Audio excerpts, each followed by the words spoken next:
Porque tem mais aparato do Estado perseguindo o agricultor do que perseguindo o narcotráfico. É isso que acontece na Amazônia. Tem mais mobilização, mais dinheiro, mais recursos, mais Polícia Federal, mais Força Nacional perseguindo o agricultor, criador de vaca, confiscando, levando ao suicídio, do que perseguindo o traficante. O Supremo não ouve ninguém. A decisão sobre a Raposa Serra do Sol era ministro. Eu disse ao presidente Lula, isso é um grande erro. A guerra pelo petróleo é uma guerra do passado. A guerra que os senhores vão conhecer no futuro é a guerra pela água. Meus amigos, bem-vindos ao canal Brasil, Você e Eu. Agradeço a vocês por compartilharem e curtirem os meus vídeos. Aldo Rebelo soltou uma bomba na CPI das ONGs. Vocês não têm ideia das verdades que ele revelou. O colonialismo europeu não acabou ainda. Nosso povo está sendo humilhado e os nossos bens na Amazônia estão sendo roubados pelas ONGs que só atendem aos interesses europeus. Vejam esse vídeo com muita atenção e compartilhem com o máximo de pessoas se você ama o Brasil, porque isso é muito grave e é necessário que você saiba disso para que nas eleições você nunca mais apoie pessoas que não são brasileiros e sim defendem interesses que vão contra o nosso amado Brasil. Um forte abraço e até o próximo vídeo. Muito obrigado, senador Plínio Valério, prezado senador Márcio Bittar, querido amigo senador Ciro Nogueira, senador Irã, senador Zequinha Marinho, senador Jaime, deputada Silvia, a senhora senadora. Muito bem. Saudar o deputado Feijão, aqui meu querido amigo, lá do querido Amapá. Agradecer ao senador Plínio e ao senador Márcio pela confiança e pela honra de apresentar aqui no Senado, nessa comissão de inquérito, uma visão sobre a Amazônia de um brasileiro que conhece a Amazônia desde menino. Eu ainda muito jovem, participando da reconstrução da União Nacional dos Estudantes, senador Zequinha, fui incumbido de fazer a campanha de reconstrução na Amazônia. E lembro do impacto, que foi o segundo que me causou na vida, testemunhar a grandeza da Amazônia. Levava comigo, de leitura de bordo, no avião da VASP até Rio Branco, o livro do escritor amazonense Márcio Souza, Galvez, Imperador do Acre, que tinha sido recém-lançado. E de lá a visão de Rio Branco a Manaus, o avião ladeando aqueles dois gigantes, o purus de um lado e o madeira do outro, e a floresta, dá um sentido único de grandeza, não só da Amazônia, do nosso país. A Amazônia que já me impactara ainda no antigo exame de admissão, senador Plínio, que nós nos preparávamos, que hoje é a primeira parte do ensino fundamental. E a minha professora de geografia, ainda bem que nos obrigava, tá certo, a aprender mesmo todos os afluentes do rio Amazonas, de oeste para leste, na sequência. E quem errasse um, ela mandava copiar 600 vezes para não esquecer mais. 600 vezes, era um caderno que enchia. E eu aprendi com muito gosto e muito prazer, só de admiração. Depois, já nos meus mandatos como deputado por São Paulo, nunca me desliguei da Amazônia. Desde o primeiro mandato, muitas vezes fui na Amazônia em companhias que hoje as pessoas julgariam improváveis, porque nas delegações sempre estávamos presentes eu, o deputado Jair Bolsonaro e o deputado José Genuíno. Nós três estávamos sempre presentes nas delegações para visitar a Amazônia. Percorremos a Amazônia naqueles navios patrulha da Marinha, no Pedro Teixeira, no Raposo Tavares, nos navios hospitais. Fomos a Tabatinga, fomos a Roraima, fomos a Rondônia, fomos a Amazônia inteira. Era uma época em que as pessoas podiam conviver com as suas diferenças. Depois, na época do Código Florestal, como relator, nós fizemos pelo menos 200 audiências públicas. Muitas delas na Amazônia. E não fazíamos só nas capitais, nas sedes dos poderes, não. Pegávamos um carro de Rio Branco, íamos até Boca do Acre, depois pegávamos uma voadeira, íamos na beira do Purus para ouvir os ribeirinhos.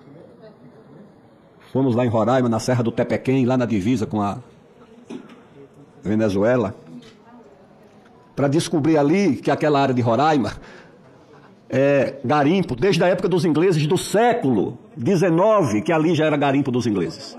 E me impressionava, eu sempre curioso, porque esse nome de Tepequém, eu achei que era uma terminologia indígena, e os moradores do Tepequém disseram, não, isso é uma terminologia inglesa. Eu digo, mas como? Não, que os ingleses apelidaram a serra de Topo da Rainha. E os garimpeiros nordestinos não queriam pronunciar Top of the Queen, pronunciavam Tepequém. E como Tepequém ficou a serra até hoje lá em Roraima.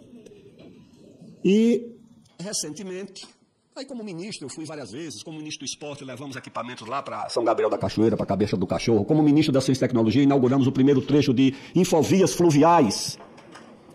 Senadora Tereza, bom dia. Lá, usando o leito dos rios para levar internet para os ribeirinhos. Como presidente da Câmara, fui a todos os estados da Amazônia. E, recentemente, por conta de um livro que me encomendaram sobre a Amazônia, passei 4 meses ali no coração da Amazônia. Me estabeleci em Altamira, mas andei pelo Pará, fui a Boa Vista, fui a Amazônia, fui a Amazônia inteira, ouvindo as pessoas para poder preparar esse livro. Depois, percorri toda de carro a Transamazônica. Fui de carro de São Paulo. Atravessei a Transamazônica inteira, parando cidade por cidade. E depois desci a 163, antes passando em Miritituba para verificar o magnífico porto que construíram na beira do rio Tapajós, sem a infraestrutura necessária que seria a Ferrogrão, que foi paralisada por sugestão de uma ONG acolhida pelo Ministério Público e numa decisão monocrática por um juiz do Supremo Tribunal Federal. Tá certo. Foi iniciativa de uma ONG, qualquer com um outro partido desorientado. E percorri recentemente.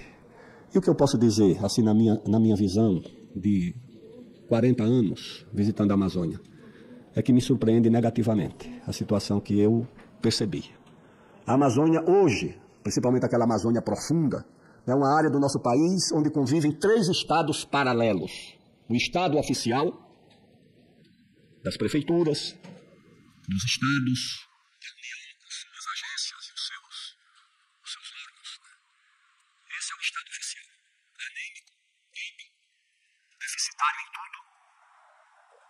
O estado do crime organizado, do narcotráfico, espalhando seus tentáculos pela Amazônia inteira, dominando os rios como vias de acesso para o tráfico nacional e internacional e ampliando o seu poder social e econômico.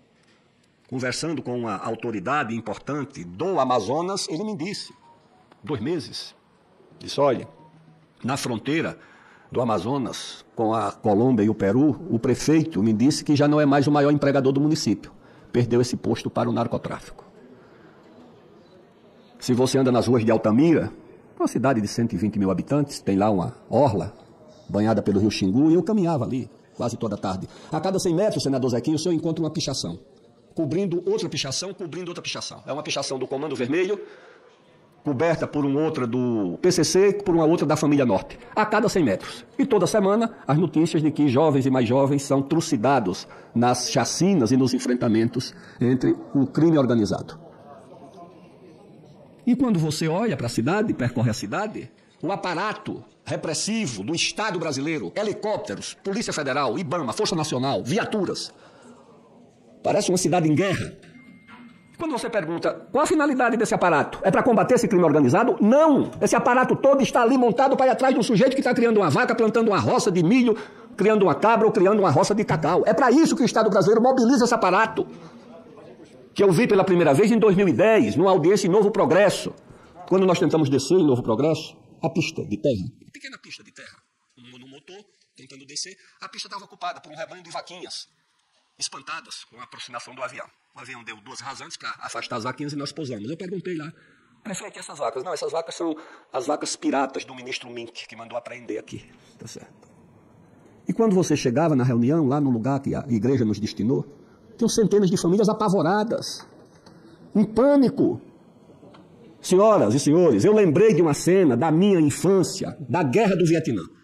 O Vietnã tinha uma base muito grande, que todo dia estava nas televisões, era a base de Da Nang, de onde saíam as operações para combater os vietnamitas. Quando eu vi a base da Polícia Federal, do IBAMA e da Força Nacional em Novo Progresso, eu digo, é Da Nang. E esses agricultores são os vietnamitas, que eles vão pegar daqui a pouco. Agora, o que era aquilo? Aquilo ali, eles tratados como se fossem invasores de terra pública, quando, na verdade, o Ministério do Meio Ambiente tinha feito uma grande ofensiva de estender aquele Sistema Nacional de Unidade de Conservação em áreas já pré-tituladas, em áreas que o próprio governo tinha levado aquelas pessoas. Eu perguntei lá para o cidadão, e o senhor, ele disse, não, eu vim do Paraná. Do Paraná, fui para o Mato Grosso do Sul, do Mato Grosso fui para o Mato Grosso, do Mato Grosso me trouxeram para aqui. E daqui? Eles daqui eu acho que eles vão me jogar no mar. Não tem mais para onde ir. E agora, esse aparato continua lá, intacto, tá certo. O crime organizado, que é o segundo estado paralelo, e o outro, que é o mais importante, o mais forte, o mais dominador, que é o estado paralelo das ONGs. Governando a Amazônia de fato. E governando com o auxílio do Estado formal brasileiro, com o auxílio do Ministério Público Federal, com o auxílio da Polícia Federal, com o auxílio do IBAMA, da FUNAI, desse ministério que criaram agora, das populações ou dos povos indígenas. Esse consórcio de agências do Estado brasileiro a serviço desses interesses. E por que não é fácil de enfrentar? Porque eles nem precisam instalar, porque eles governam de dentro. De dentro. Esse Sistema Nacional de Unidade de Conservação, isso é criação de uma agência americana, assumida pelo Estado brasileiro. Você achar que 14% do território nacional está imobilizado em áreas indígenas, as áreas mais produtivas, mais ricas em minérios do país, que isso é por acaso? Não. Isso é planejado. Profundamente planejado. Então houve uma transição no Brasil quando as agências, na verdade, foram ocupadas. Um dos fundadores do ISA presidiu a FUNAI, e na presidência da FUNAI ele esvaziou a FUNAI e transferiu para a FUNAI, da FUNAI para as ONGs as atribuições do Estado. Certa vez, acho que no ano 2000, 2001, eu presidi aqui uma comissão de Relações Exteriores e de Defesa Nacional do Congresso. E o Comando do Exército me mandou uma matéria do New York Times com uma denúncia sobre abuso cometido contra mulheres indígenas por parte de soldados do Exército. E perguntou se a comissão poderia expedir uma nota sobre o tema. Eu li a matéria e disse, faço sim, mas quero ir lá onde a denúncia foi formulada. Quero um pelotão de fronteira lá na divisa de Roraima com a Venezuela. Saímos daqui, eu, na época, Coronel Vilas Boas, que depois ia comandar a Amazônia, e o Exército, que era então chefe da assessoria parlamentar do Exército. Fomos até Boa Vista, dormimos lá no hotel de trânsito do Exército, e no outro dia de manhã saímos com o general Claudimar Magalhães, que era o comandante da Brigada de Infantaria de Selva de Roraima, mais uns 2 oficiais e mais uns 2 ou 3 funcionários civis do governo de Roraima. Quando nós descemos no pelotão de fronteira de Surucucus, bem próximo, 300 metros, tem uma maloca indígena, Yanomami, porque o pelotão está dentro de uma área Yanomami. Quando nós chegamos na maloca para fazer a visita, tinha uma moça, uma jovem, cujos traços demonstravam que ela não era assim, oriunda daquela região. Ela apresentou-se como sendo integrante de uma ONG chamada Uriri. E disse, não, o senhor entra, que o senhor é deputado, mas o general e o coronel não entram. Eu disse, mas você deve levar em conta que você não é nem servidora pública. Eles são oficiais do Exército Brasileiro, isso aqui é área de domínio da União. Ela disse, não, o senhor não entra. O senhor entra, eles não. O general Claudimar tinha levado uns presentes, uns facões, umas coisas lá para as lideranças indígenas. E cuidadoso, para não criar nenhum tipo de incidente, disse, não, deputado, o senhor entra aqui, nós aguardamos. Eu entrei. E me deparei com aquela cena que eu já descrevi, até em livro, né, de profunda subnutrição dos indígenas que estavam ali, uma fuligem muito forte, cortina de fumaça e fuligem, porque tinham muito fogos acesos para cozinhar aqueles alimentos, né. Eu conversei com a moça, eu digo, e essa situação? Eu disse, não, tem muitas doenças infecciosas por aqui. Muita tuberculose, muita subnutrição. Eu perguntei, por que a senhora não traz água ali, já que toma conta disso aqui? Não traz a água do pelotão de fronteira e a luz elétrica, porque não tinha luz elétrica nem tinha água tratada. Ela disse, não, a água tratada e luz elétrica vai alterar a cultura deles. Aí tinha uns 3 meninos jogando futebol, assim, numa área, num campinho, atrás da maloca. Eu corri, dei um chute na bola e voltei e disse, olha, pelo menos nós todos torcemos para a mesma seleção. Ela disse, não, senhor, o senhor torce para a sua seleção, eles torcem para a seleção deles. Eu convidei o general Claudimar e o coronel Vilas Boas, eu digo, vamos, antes que se torne mais desconfortável a visita, vamos embora. Depois, conversando com o Vilas Boas, nós nos perguntamos, como essas pessoas souberam da nossa presença? Como se anteciparam a nossa presença? Como se deslocaram? Porque não havia outro meio, não tinha estrada, não tinha rios. Como se deslocaram? Claro que havia ali um serviço de inteligência e de logística que se antecipou à nossa passagem por ali. Depois eu vi no noticiário que essa ONG, que era ligada, acho que à saúde, foi envolvida em denúncias muito graves dos recursos repassados, na época, não sei se pela FUNASA ou pelo Ministério da Saúde. Essas denúncias são públicas, elas estão na internet. O governo exercido, porque essas ONGs elas são apenas um instrumento. Os interesses que elas representam estão lá fora. Se alguém perguntar se isso não é teoria da conspiração, a história da Amazônia é uma história de conspiração. A Amazônia é cobiçada antes de ser conhecida. Quando fizeram o Tratado de Madrid, em 1494, nem os espanhóis nem os portugueses sabiam que existia a Amazônia. Eles desconfiavam que havia terras ali a 350 léguas a oeste das ilhas de Cabo Verde e dividiram, tá certo? Faz esse meridiano a 350 léguas, o que tiver a leste é português, o que tiver a oeste é espanhol. Tanto que o rei da França, que era primo do rei da Espanha e primo do rei de Portugal, chamou um diplomata e perguntou: cadê o testamento de Adão, que deixou as terras do mundo para os meus 2 primos? E me excluíram da participação. Mas é disputada, desde essa época, que a Amazônia é disputada. A crônica registra.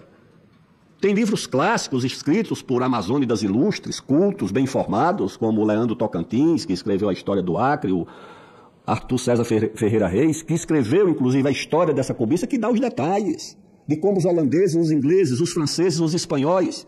Alguém acha que os holandeses, os franceses e os ingleses estavam ali somente para ficar com aquela fatia das Guianas, naquele maciço? Não, o que eles queriam era a bacia do Grande Rio. Essa era o objetivo. Portugal foi muito eficiente, contou com uma diplomacia muito eficaz, cabos de guerra muito capazes, aliança com as populações indígenas. Sem essa aliança, Portugal não teria prevalecido na Amazônia. Uma das expedições do Pedro Teixeira, que saiu de Cametá em 1637, a expedição era formada por 1.200 índios armados de arco e flecha e remeiros. E era para durar tanto que eles levavam as famílias, as mulheres, as crianças. A expedição tinha mais de 2.000 integrantes. Saiu de Belém e foi até Quito. Não, até Quito. E depois voltou. O Raposo Tavares saiu de São Paulo para percorrer a Amazônia inteira. Saiu daqui de São Paulo, também com uns 1.000 índios e alguns portugueses. Voltaram alguns. Voltou tão desfigurado que a família não reconheceu quando ele chegou em casa, de volta em São Paulo. Foi até o Peru. O vice-rei do Peru ficou espantado com a ousadia desses bandeirantes e desses portugueses. Então é muita cobiça. A Guiana, essa Guiana aí, inglesa, que hoje está nadando em petróleo, crescendo 50% ao ano, o rei Carlos apoia as ONGs para proibir petróleo na Amazônia e no Amapá. Na Guiana inglesa ele foi o primeiro a chegar com as suas empresas. Pois bem, essa Guiana tem o caso célebre. O quê? 2 ONGs inglesas. Uma sociedade geográfica e depois outra religiosa, que os ingleses queriam ter acesso à bacia do Amazonas, porque os rios deles corriam todos para o Caribe. E eles mandaram 2 agentes, mapearam, comunicaram, depois mandaram um religioso, catequizou os índios, ensinou inglês. Quando o Brasil mandou retirar, isso o Brasil já independente, os pastores levaram os índios para Georgetown, pediram proteção à Inglaterra, a Inglaterra mandou uma tropa e nos tomou ali 20, acho, e 1.000 quilômetros, que deu acesso deles ao Rio Branco e depois ao Negro e depois a Guiana Francesa do mesmo jeito. A questão do Amapá lá do nosso herói Cabralzinho, eles queriam 500.000 quilômetros quadrados. O Barão do Rio Branco disse: olha, eles querem uma outra França aqui, porque eles queriam tomar conta dali do Oiapoque, no Oceano Atlântico, até o limite de Roraima. Todo aquele pedaço do Pará, do Amazonas e um pedaço de Roraima, eles queriam tomar conta, 500.000 quilômetros quadrados. O Barão do Rio Branco preparou uma defesa muito grande e o árbitro, que era o presidente da Suíça, nos deu ganho de causa 100%. Mas isso agora em 1904, 5, 6, que essa disputa está presente. O roubo das seringueiras, o maior escândalo de biopirataria da história, promovido pelo governo inglês, patrocinado, pago. O homem que veio cumprir essa missão, o Brasil produzia 95% da borracha do mundo. E já havia uma indústria de borracha, os navios já usavam. As indústrias já usavam. E os ingleses queriam levar a borracha da Amazônia para a Ásia. Pagaram um agente, que depois foi condecorado cavaleiro do Império Britânico pela acho que era a Rainha Vitória. Vitória, pronto. Esse homem, quando faleceu, teve obituário publicado no jornal Times, e ele contrabandeou 70 mil cimentos de seringueira. Subornou a alfândega de Belém, ou de Santarém, e levou tudo para lá. Botou no Jardim Botânico de Londres, e do Jardim Botânico adaptou e levou para... E 30 anos depois, era a Inglaterra, que produzia na Ásia 95% da borracha do mundo. Essa crônica está aí, presente. Desapareceu isso hoje? Por que desapareceria? Se você tem na Amazônia a maior fronteira mineral do mundo. Depoimento lá de um geólogo de uma grande companhia que atua na Amazônia. Sabe como é que ele pergunta sobre a riqueza da Amazônia? Ele diz: o senhor conhece a tabela periódica? Está toda na Amazônia. Tudo que o senhor imaginar que tem na tabela periódica tem na Amazônia. Aí eu vou fazer uma palestra em Paragominas. As pessoas dizem: olha, acabou de sair daqui uma equipe de pesquisadores da Alemanha que vieram atrás do, não sei se é camamu, é uma planta. É uma planta que vai consertar ou curar o Alzheimer. Os alemães estavam lá atrás disso, atrás dessa planta. Isso também está na internet. A planta que vai curar o Alzheimer, e os alemães estão atrás disso. Você tem a biodiversidade, a maior reserva de biodiversidade do mundo na Amazônia. É que nós temos, lamentavelmente, uma imprensa no Brasil que oculta os fatos sobre a Amazônia. Oculta, silencia, omite. O último congresso, depois daquele congresso do Egito, senador Márcio, do meio ambiente, isso. Em seguida teve a COP da biodiversidade em Montreal. A COP da biodiversidade de Montreal se confrontou com dois temas importantes, onde o Brasil foi protagonista. Quais eram os dois debates fundamentais? Primeiro, qual a porcentagem de biodiversidade que o mundo deveria proteger? Resolução da conferência: 30% da biodiversidade do mundo. Debate sobre onde proteger. Proposta do Brasil, que cada país proteja 30%. Proposta da ONU, dos países ricos. Meta global. Na meta global, se eu protejo 60% e o senador Ciro protege 0%, nós dois protegemos 30%. Então a meta global era para jogar o encargo e a responsabilidade em cima de 3 países: Brasil, Congo e Indonésia. Era essa a meta. E foi essa a meta que foi estabelecida, a meta global. O Brasil perdeu. Isso foi em dezembro de 2022. A segunda discussão: a distribuição dos recursos gerados pela biodiversidade. O Brasil tinha com os africanos e os indonésios uma proposta que remunerava com royalties, com patentes, sei lá com o que, a biodiversidade. Sabe o que é que os países ricos fizeram, senadora Tereza? Registraram todas as biodiversidades sem identificar a origem. Quando o Brasil protestou, dizendo: sem identificar a origem, como é que nós vamos pedir indenização? Eles: não, nós vamos registrar, mas colocar em disponibilidade para o mundo inteiro. É uma trapaça, porque só vai ficar em disponibilidade para quem tem a tecnologia que possa transformar aquilo em algum produto farmacêutico, químico, industrial, cosmético. Não adianta você distribuir livros para quem não sabe ler, não adianta você abrir a biodiversidade para quem não domina a tecnologia. Então é uma trapaça, é outra forma de biopirataria, e foi isso que decidiu. Isso tudo está lá na Amazônia. Então, se você tem a maior fronteira mineral do mundo, de tudo, se você tem a maior reserva de biodiversidade do mundo, se você tem a maior reserva de água doce do mundo, em dezembro de 2020 ou 2021, a Bolsa de Valores de Nova York acolheu uma nova commodity, uma nova mercadoria, que passou a ser negociada na Bolsa de Valores. Essa mercadoria é a água. A água virou uma commodity negociada na Bolsa de Valores. Poucos meses depois, numa palestra falando exatamente sobre a água, a vice-presidente dos Estados Unidos disse o seguinte, também está na internet: a guerra pelo petróleo é uma guerra do passado. A guerra que os senhores vão conhecer no futuro é a guerra pela água. Ora, se eu tenho a crônica da guerra pelo petróleo, que era a guerra de quem precisava contra quem tinha o petróleo, eu fico olhando que nós temos muita água. Que o Rio Amazonas é responsável por 20% de toda a vazão de água doce do mundo. Do mundo. Chega às vezes a 300 mil metros cúbicos no segundo de vazão.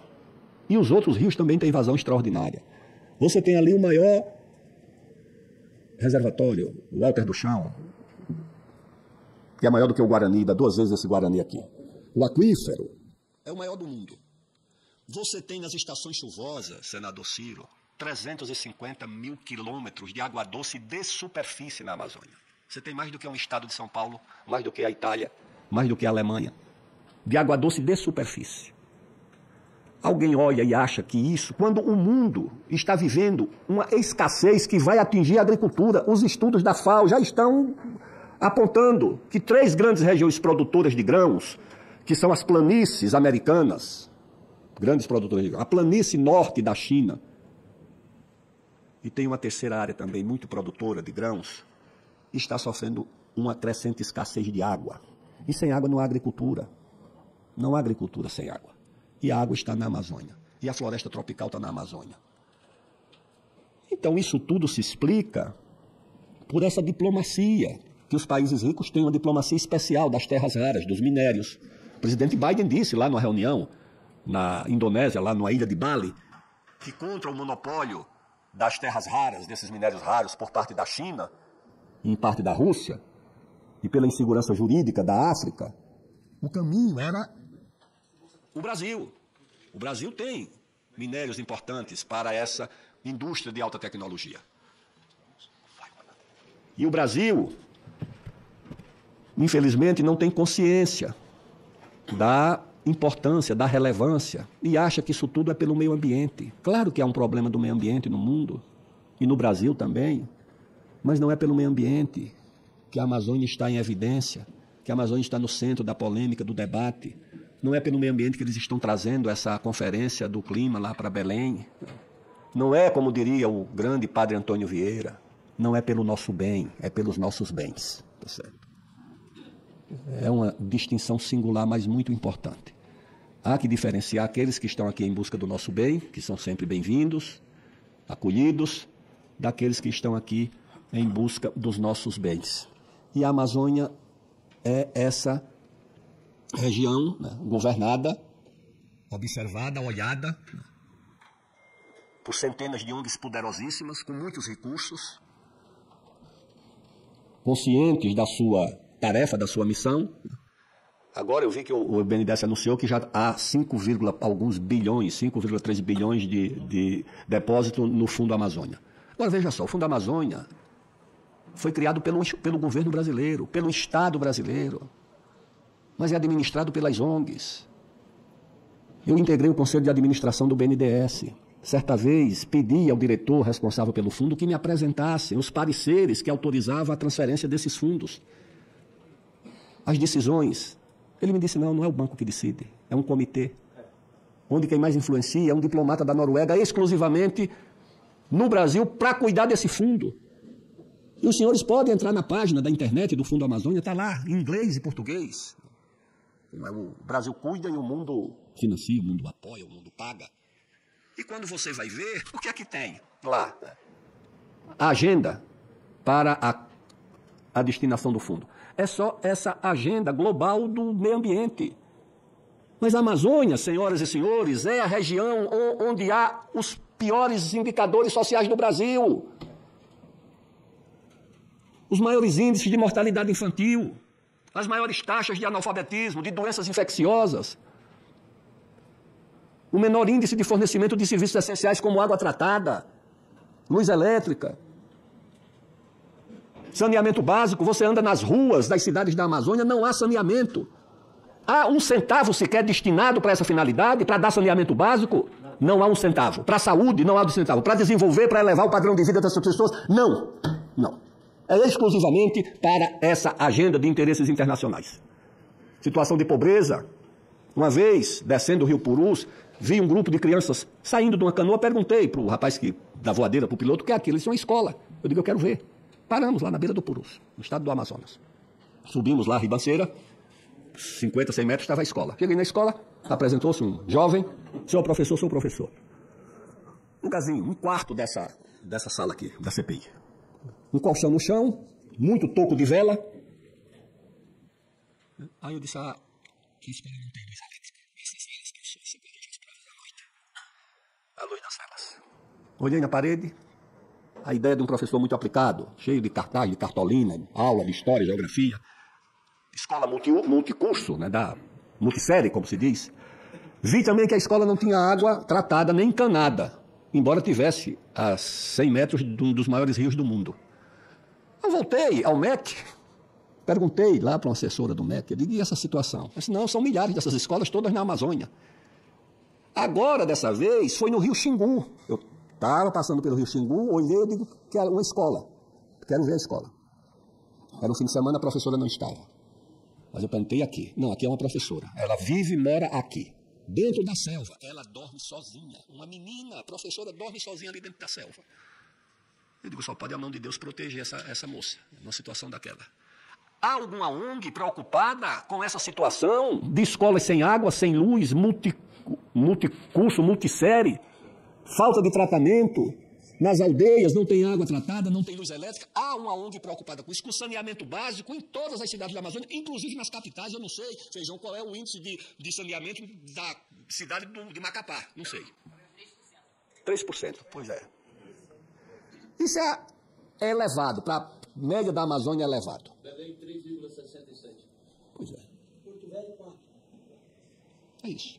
Agora, nas cidades de São Paulo, como ministro, vi muitas vezes, né, a terceira estação de tratamento para cidades que já têm 100% de esgoto tratado. Tá certo? Porque a cidade da Amazônia não tem os requisitos que o Estado brasileiro exige, que é projeto, porque não tem corpo técnico, e capacidade de endividamento, que só tem as cidades ricas. E o dinheiro que poderia ir para isso vai para as ONGs. Vai para as ONGs. Que vivem na Amazônia. Eles mandaram, eu estava em Altamira, foi uma repórter do Rio de Janeiro, de uma ONG, para interrogar como se fosse policial a presidente do Sindicato Rural de Altamira, achando que ela estava pagando a minha viagem. Não estava, certo? Ela voltou lá sem a notícia que queria dar. Eu estava escrevendo um livro, e os editores me adiantaram alguma coisa para eu pagar uma viagem comum, simples, ficando em hotéis simples e de carro. Mas ela foi do Rio de Janeiro, essa ONG. Foi para lá. É uma ONG criada por uma pessoa que sai desse circuito da grande imprensa, Folha, Estado, é o País, Globo, porque as ONGs pagam os seus jornalistas a peso de ouro, dispõem de muitos recursos e recrutam jornalistas talentosos, preparados, para montar a versão das ONGs sobre a Amazônia, tá certo? Porque ela se distribui em vários grupos. Tem um grupo de ONGs que é só ONG para fazer barulho, agitação, vender, ameaça para recolher o dinheiro para proteger, entre aspas, a floresta. Há ONGs que cooptam lideranças, que cooptam pesquisadores nas academias, que funcionam como se fossem ONGs de pesquisa. E agora há um grande número de ONGs que são ONGs da área de comunicação, tá certo? Como se fossem agências de comunicação, jornalistas. Registram na Amazônia, dizem que vivem lá, mas não vivem, e quando vivem em condomínios fechados, sem qualquer contato com a população local. Como se fosse uma administração colonial. Os ingleses administravam as colônias africanas, asiáticas, assim. Faziam seus bairros exclusivos. Eu era menino e eu vi essa história, de que nos bairros ingleses de Xangai, na época da dominação sobre a China, havia uma placa escrita em inglês e em chinês: proibida a entrada de cães e de chineses.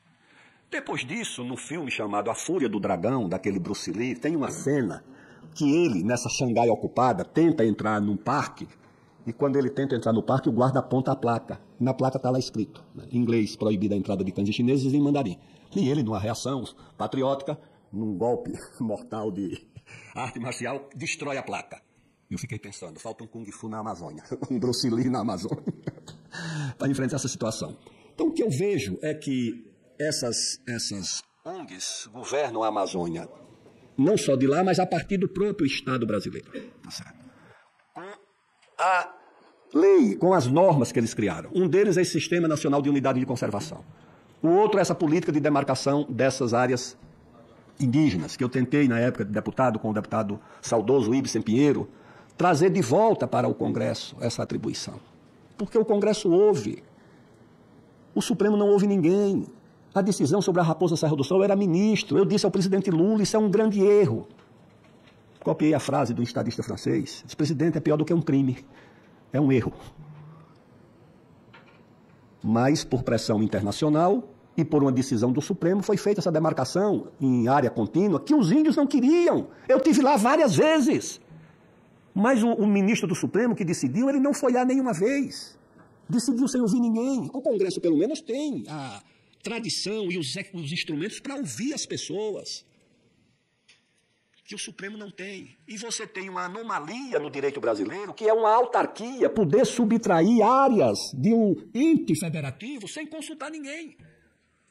Isso é um absurdo. Eu lembro da demarcação do Parque do Tumucumaque, deputado Feijão, que era o que era para levar esse presente para Rio mais 10, né, que era da África, e tiraram lá mais de 30 mil quilômetros do Amapá, sem ouvir um governador, sem ouvir a Assembleia Legislativa, sem ouvir uma prefeitura, sem ouvir ninguém. Você confisca. Agora está a nova ofensiva em Roraima para confiscar mais áreas. No estado que já não tem área nenhuma para se manter, para sustentar alguma atividade econômica, como o Amapá. Eu digo, então transforma logo na terra indígena Rei Charles. Porque economicamente está se inviabilizando. Então são essas normas que precisam ser. Fundo Amazônia é um fundo do governo brasileiro, criado por decreto do presidente Lula. Tem que haver uma norma dizendo o seguinte: esse recurso só pode ser destinado a órgão público, a prefeitura, a Secretaria de Estado, a governo estadual, a governo federal. ONG não pode ter acesso a esse dinheiro. Não pode. Já acha pouco o dinheiro que vem do exterior, das fundações internacionais? Por que é que esse dinheiro tem que ir para a ONG? Não, tem que ter uma norma. Não querem dar? Cuidem do seu dinheiro. Tá certo? Cuidem do seu dinheiro. O Brasil não é colônia, nem a Amazônia não é colônia do Sul e do Sudeste, nem é colônia de europeu rico. Não, senhor. Não quer dar, não dê. Agora, o dinheiro não vai poder ser usado e vai ser o seguinte, pode fazer a lista, vai ser saneamento básico, saúde, habitação, educação, usado pelo Estado, pelos governos, e não por ONG. Tá certo? Para viver a sua vida de administradores coloniais, alguns morando na Europa. Não. Então, acho que essas normas precisariam ser alteradas. Creio que seria a maior conquista dessa comissão de inquérito conceber uma super emenda que reunisse aquilo que na Constituição precisa ser alterado para valorizar o papel do Estado e limitar o papel das ONGs e as normas infraconstitucionais também. Todas elas que são muitas, que tornam a Amazônia numa espécie de protetorado informal dessas ONGs e dessas instituições. Acho que esse seria o grande legado que a comissão, além de expor naturalmente o funcionamento, as teias de funcionamento dessas instituições, o papel do Ministério Público Federal. Senhores, é inaceitável. Uma instituição do Estado brasileiro, regiamente paga pelo povo brasileiro, funcionar, muitas vezes, como braço jurídico das ONGs. Como foi o caso, é evidente, tá certo, dessa Ferrogrão. Como é que uma ONG tem legitimidade para recorrer ao Ministério Público? Eu vi isso muitas vezes no Código Florestal. Lá em Altamira, tem a representante do Ministério Público da cidade, ela se nega a receber os produtores rurais e a atender convite da Câmara de Vereadores. E vive em comunhão com essa agenda, sem ouvir. Aí você vê uma notícia que lá no Acre, eu conheço Santa Rosa do Purus, uma cidade pobre, lá na extrema fronteira. Eu tive lá. Na época, eu era ministro da Defesa, o prefeito procurou o senador Ciro e disse: ministro, deixa essa moça aqui, era uma médica que nós tínhamos no pelotão de fronteira. Jovem, tenente, é a única médica que nós temos no município. E fez um elogio, ela diz: olha, ela atende aqui qualquer comunidade, vai a pé, passa a noite andando para chegar e atender. Só tem ela. E a moça pediu, disse: eu tenho aqui 2 anos, nós posso passar mais 2 anos. Aí querem fazer uma estrada ligando o município de Manoel Urbano a Santa Rosa do Purus. Para que a estrada? Para transportar doente, emergência. Se alguém tem uma apendicite ou uma mordida de cobra, não vai chegar com vida numa canoa. É para carregar as pessoas doentes, é para levar os estudantes, levar as mercadorias, e o Ministério Público entra com ação para proibir. Agora outra estrada que é ligando Cruzeiro do Sul a Pucallpa. 200 quilômetros, é essencial. O Euclides da Cunha, em 1905 ou 6, quando foi lá na Amazônia fazer traçar as fronteiras do Brasil com o Peru, já deixou isso tudo escrito, que tinha que ter ferrovia. 1906, e disse uma coisa magistral: se o governo federal não precisa colocar um centavo aqui, toda a riqueza para construir já está na Amazônia. Isso é o que o Euclides da Cunha disse. Aliás, o nome do artigo, do ensaio dele, chama-se A Transacriana. Isso tudo já estava previsto pelos brasileiros patriotas. E agora o Ministério Público bloqueia tudo isso. Essa rodovia 319, essa rodovia já existe. Agora aqui, uma vez, apresentaram uma medida provisória absurda, senadora Tereza, que era o seguinte: era uma via rápida para a construção de infraestrutura e reforma de rodovias e ferrovias. Agora, da via rápida era excluída a Amazônia. Eu disse, mas vocês beberam o quê quando fizeram essa medida provisória? Por quê? Eu digo, porque a Amazônia deve ter, sei lá, 3, 4 mil quilômetros de rodovia, o Acre deve ter 1.500 quilômetros, São Paulo tem 30 e tantos mil quilômetros, São Paulo vai ser beneficiado pela via rápida e a Amazônia está excluída. Por que razão? Então eu creio que outra providência que o Congresso, o Senado deveria adotar era manter as prerrogativas do Ministério Público. Todas elas. Agora, uma tinha que ser reordenada, que é o poder e a iniciativa de parar obras de interesse nacional e de infraestrutura. Isso ele não pode. Ele não pode porque ele não conhece, não é porque um menino fez um curso de Direito, passou 5 anos estudando no cursinho do Damásio lá em São Paulo, que ele virou especialista em infraestrutura. Por favor. Não. Ele virou integrante do Ministério Público, especialista em infraestrutura não. E muito menos atendendo interesses de ONGs. Então a sugestão que eu fiz ao presidente Lula, no primeiro governo dele, aliás, quando ele demitiu a Marina, um dia ele perguntou, numa reunião de 3 ou 4 pessoas, o que é que acontece que não sai um licenciamento no Ministério do Meio Ambiente? Alguém disse o óbvio, se não sai, porque quem manda no Ministério do Meio Ambiente é um comitê de 50 ONGs. 2 dias depois, o deputado Paulo Bernardo, que era ministro do Planejamento, deu uma entrevista. Não creio que tenha sido de moto próprio. Deu uma entrevista dizendo isso. A ministra pediu demissão. Aí eu cheguei na reunião de ministros e eu digo, olha, quer resolver a situação? Mande uma emenda, proposta de emenda à Constituição com 2 artigos. No primeiro artigo, o senhor vai dizer o seguinte: obra de interesse público e de interesse nacional só pode ser paralisada por iniciativa do chefe do Ministério Público Federal e não pelos milhares de promotores que entram com ação em Marabá no juiz de Bauru. Não, só pelo chefe do Ministério Público Federal. Tá certo? Com recurso para o Supremo Tribunal Federal. Mas como não basta ir para o Supremo, porque passou 2 anos parado lá a imobilização da Ferrogrão, com prazo, 3 meses. Se o Supremo em 3 meses não decidir, está decidido. A obra está liberada. O primeiro artigo é esse. O segundo artigo, a definição do que é obra de interesse público e de interesse nacional. O que é obra de interesse público e de interesse nacional? Parágrafo 1º. Qualquer obra que gere emprego. Qualquer obra pública ou privada que gere emprego é de interesse público e de interesse nacional. Tem alguma coisa de maior interesse público e interesse nacional do que gerar emprego, senhoras e senhores? O parágrafo 2º, ou inciso, diz qualquer obra que pague algum tipo de tributo, ou municipal, ou estadual, ou como, por exemplo, a mineração, que deixa 65% da contribuição no município onde está o minério, que seriam os da Amazônia, os mais beneficiados. E o outro inciso, qualquer obra que ajude a gerar divisas para o país. Qualquer obra que preencha um desses requisitos, ou que gere emprego, ou que gere impostos, ou que gere divisas, é obra de interesse nacional e só pode ser parada investimento público ou privado. E só pode ser parada por iniciativa do chefe. Não muda nas atribuições, muda só na forma e no arranjo como ela se aplica. O chefe, o Supremo, senador Chico Rodrigues. Alegria em vê-lo. E com prazo. Eu disse a ele, ao presidente da época, pode enviar que nós aprovamos com 80% dos votos do Congresso, que esse povo dessa agenda tem prestígio no Parlamento Europeu, tem prestígio no Parlamento Americano, tem prestígio no Parlamento Sueco. No Congresso Nacional eu nunca vi essa gente ter prestígio. Quem comanda o Ministério do Meio Ambiente e essa agenda? Quantos senadores tem nessa casa, o partido? Sim. Quantos senadores a ministra do Meio Ambiente tem na casa, o partido dela? Nenhum. Tinha um, saiu, por causa do Amapá. Quantos deputados? Acho que 1 ou 2. E o poder vem de onde? Claro que o poder vem de fora. O poder vem da embaixada dos Estados Unidos, da Noruega, da França, da Alemanha, da União Europeia. Ninguém tem dúvida disso. E quem quiser saber, consulte e acompanhe nas redes sociais a comunhão entre a diplomacia da Europa Ocidental e dos Estados Unidos com essa agenda e com os representantes dela que estão dentro do governo.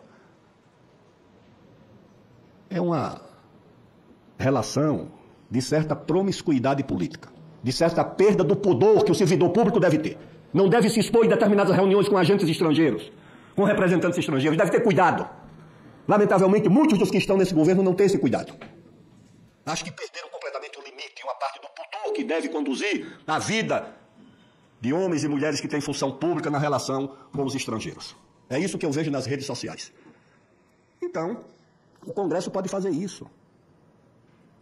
Na época, o governo não quis mandar, por causa da proximidade de setores importantes do governo com essa agenda. E agora eu vejo o presidente Lula dizendo, não, mas não pode ser o santuário. Mas o santuarismo está dentro do governo dele, tá certo? Os santuaristas estão dentro do governo dele, praticando o santuarismo, perseguindo qualquer forma de atividade econômica. Senhoras e senhores, quando eu digo que esses dois governos paralelos se alimentam, é porque, senador Chico Rodrigues, quando as ONGs e o Estado brasileiro imobilizam a atividade econômica, criam mão de obra para o narcotráfico. Eu vi lá no sul do Amazonas, produtores que me mandam, olha, meus sobrinhos estão saindo, não querem mais ficar aqui. Por quê? Lamentável, né? Porque tem mais aparato do Estado perseguindo o agricultor do que perseguindo o narcotráfico. É isso que acontece na Amazônia. Tem mais mobilização, mais dinheiro, mais recurso, mais Polícia Federal, mais Força Nacional perseguindo o agricultor, criador de vaca, confiscando, levando ao suicídio, do que perseguindo o traficante. Eu moro em São Paulo, que é uma cidade violentíssima. A multiplicação de casos de violência, de sequestro, de assalto. Há décadas que eu moro lá em São Paulo, há 50, sei lá, quantos anos. Senador Ciro, eu nunca vi uma viatura da Força Nacional em São Paulo. Está tudo na Amazônia. Para quê? Para prender traficante? Não.